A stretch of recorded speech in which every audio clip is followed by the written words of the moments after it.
Welcome to the A Guiding Light YouTube channel. Today, we're doing a deep dive into a really valuable resource. We are. It's called A Guiding Light Al-Anon Workbook, your personal guide to the 12 steps of Al-Anon. Right, and it's designed for anyone, really, who's been affected by someone else's drinking or addiction. It's about your journey. Exactly. Our sources today are excerpts straight from the workbook itself, and also its listing on Amazon. And looking at Amazon is pretty interesting, actually. Published very recently, May 2nd, 2025. It's a 102-page paperback. And it made quite a splash. It hit bestseller status in social services and welfare pretty quickly. And wasn't it #1 in codependency? Yes. #1 new release in codependency. That really jumps out. Wow. Yeah, that tells you there's a huge need for this kind of practical guide, doesn't it? People are looking for this help. Absolutely. So our goal here is to unpack what this workbook offers you, how it guides you through those Al-Anon steps toward, well, what the title says, healing, peace, emotional freedom. Published by A Guiding Light. Okay, let's get into it. Where does the workbook start? The foundation. It starts right with the preface, calling itself your personal companion for a life-changing journey. It stresses compassion, 12-step principles. A companion, I like that. Like it's walking alongside you. And the Guiding Light's mission, they state, is to illuminate the path of recovery for families dealing with addiction, offering practical tools. This workbook is clearly meant to be used, not just read. Right. Very hands-on. And it dives straight into step 1. We admitted we were powerless over alcohol, that our lives had become unmanageable. That's the big one for many. It really is. And the workbook frames it not as giving up, but as recognizing the truth. Admitting you've spent so much energy trying to manage something you just can't. Managing the unmanageable. That phrase captures it perfectly, trying to control someone else's drinking. Exactly. The workbook asks you directly. Yeah. How did you try to control it? It gives examples like pouring out drinks, lecturing, hiding your own feelings maybe. Things that feel so familiar to so many people in that situation. And then it asks about the impact on you, right? Yes. How did trying to manage them affect your emotions, your health? Things like constant anxiety, lack of sleep, maybe self-blame. Your mood's just completely tied to theirs. Totally. And the unmanageability in your own life. Yep. Stress, fear, resentment, maybe missing work, pulling away from friends. It really shifts the focus to your experience. Which can be scary, that admission of powerlessness. It can feel scary, definitely. But the workbook suggests there's also immense relief possible, like finally putting down this incredibly heavy weight. The weight of trying to fix something you can't fix. Right, and that's the shift. Accepting what you can't control opens up space to focus on what you can. Your choices, your reactions, your own peace. And it gets practical immediately. It asks, what specific self-care action can you take today? Like, go for a walk, attend a meeting, just practice relaxing for 5 minutes. Simple, concrete steps towards your own healing. That's the essence of step 1 here. Okay, so admitting powerlessness is the groundwork. Where does step 2 take you? Step 2.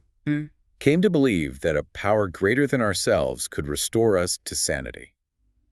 This is where hope comes in. Hope.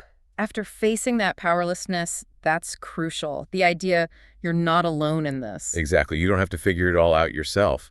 And the workbook is really flexible about this power greater than ourselves concept. That's often a hurdle for people, isn't it? The God language or just the whole idea? It can be. But the workbook emphasizes it doesn't require a specific definition, just an openness to the possibility that something loving, wise, bigger than your own stressed out self can help guide you back to peace. So it could be the group wisdom, nature, a spiritual sense, whatever resonates for you. Precisely. It asks you to think about how relying only on yourself felt probably overwhelming, right? Isolated. Definitely. And it suggests looking for tiny moments of sanity you might already have glimpsed, maybe after a meeting or when you just let go for a second. Yeah, recognizing those moments. It also acknowledges the fears, fear of being let down, fear of losing control by trusting something else. So how do you start building trust? Small actions again. Yes. Maybe starting the day with a simple thought of willingness, paying attention in meetings. Just small ways to crack the door open to that possibility of help. Okay, so step 1 is honesty. Step 2 brings hope. Then step 3 feels like a decision point. It is. Step 3. Made a decision to turn our will and our lives over to the care of God as we understood him. Turning things over, that sounds passive, but the workbook says it's not. Not at all. It's an active decision to release that tight grip of control. It's admitting, okay, my way, the fear, the anxiety, the trying to force things. It hasn't worked. I'm willing to try a different way. Trusting things might unfold better if you're not constantly trying to manage every little detail, especially things you can't control anyway. Right. Like the other person's behavior or how fast you heal or what others think. The workbook reminds you how exhausting it feels trying to control all that. Oh, yeah. Exhausting, frustrating, lonely. Exactly. So it suggests maybe starting small. Turn over just one thing today, like the decision to obsess about their choices, and instead choose self-care. It makes the step feel doable. That makes sense. And that decision prepares you for the next big one, step 4, the inventory. It does. Step 4, made a searching and fearless moral inventory of ourselves, looking inward. Fearless, but with compassion, the workbook stresses. Not about blaming yourself. Crucially important. It's about understanding your patterns, your strengths that helped you survive, and also the behaviors, maybe those survival tactics, that aren't serving you anymore or are causing problems. So looking at both sides, resilience, loyalty, but maybe also people-pleasing or controlling tendencies that developed. Yes, seeing the whole picture. The workbook often uses lists resentments, what caused them, how they affected your self-esteem, security, relationship. It's structured, guiding you through that potentially tough process. Very much so. It's about gaining that self-awareness needed to heal and grow. Seeing yourself clearly, the good and the challenging, with honesty. Okay, those first 4 steps lay a huge foundation. What about the rest, 5 through 12? Do they build on this self-awareness? They absolutely do. They're more about action and ongoing growth based on what you learned in step 4. So step 5 is sharing the inventory, getting it out. Right. Sharing it with your higher power, yourself, and one other trusted person. The workbook highlights how this breaks isolation, releases shame. It's incredibly freeing for many. Then 6 and 7 are about readiness and asking for help with those patterns you identified. Exactly. Step 6 is becoming willing, entirely ready to have your higher power remove those character defects or unhealthy survival behaviors. It's about willingness, not instant perfection. Okay. And step 7 is humbly asking for that removal. Humility here means seeing yourself accurately, needing help, and knowing you're worthy of it. Then 8 and 9, the amends steps. Taking responsibility. Yes. Step 8, making a list of people you've harmed, including yourself, and becoming willing to make amends. Step 9 is actually making those amends where possible without causing more harm.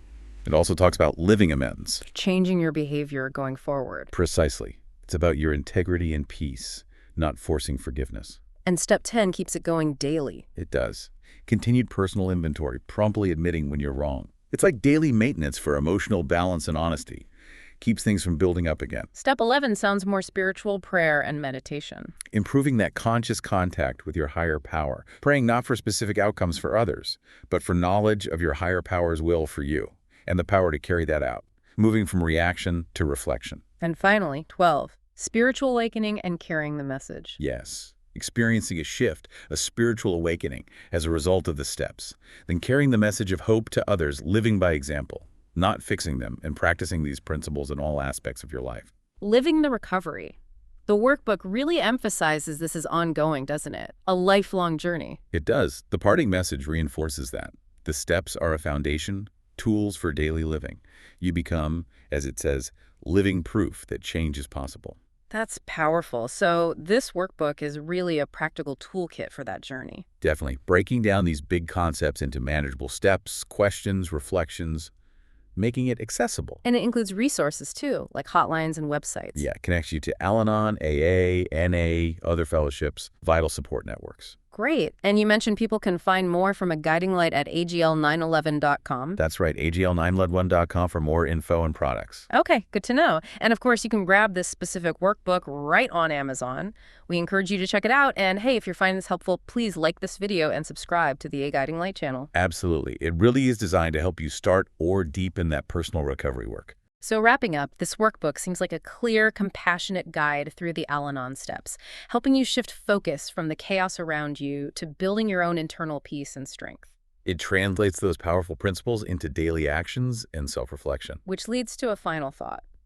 The workbook calls recovery a lifelong journey. So how might consciously staying connected, maybe through tools like this workbook, or through fellowship or your own higher power, how might that connection be the most powerful choice you make each day for your own enduring peace and freedom?